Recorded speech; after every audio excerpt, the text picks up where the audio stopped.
नमस्ते मित्रांनो. इन्स्पेक्टर मंजू मालिकेच्या आजच्या भागात आपण पाहणार आहोत की सुर्वे सदनातील एका बंद खोलीत आजोबा आणि त्यांच्या नातवामध्ये एक गुप्त योजना तयार होत होती.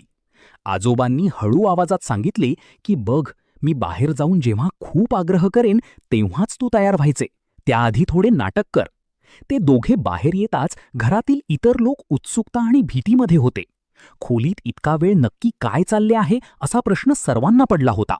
घराची सून माया तिच्या सासूला चिथावणी देत होती की त्यांनी जाऊन बघायला हवे, कारण ती खोली त्यांचीच आहे.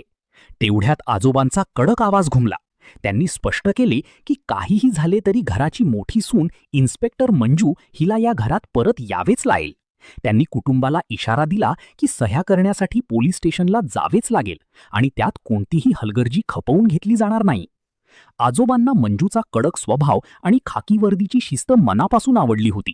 सुर्वे घराण्याच्या इब्रतीसाठी मंजूसारखी धाडसी सूनच योग्य आहे असे त्यांना वाटत होते. पण मायाला हे अजिबात आवडले नाही.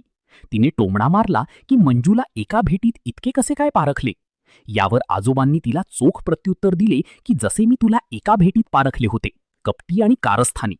जेव्हा मायाने तिचा नवरा पेंटरकडे मदतीची मागणी केली तेव्हा त्यांनी स्पष्ट सांगितले की तो काकाजींच्या विरोधात कधीही जाणार नाही. शेवटी जेव्हा मायाने घर सोडून जाण्याची धमकी दिली तेव्हा आजोबांनी वेळ न घालवता तिचे तिकीट काढून तिला माहेरी पाठवण्याचा हुकूम दिला.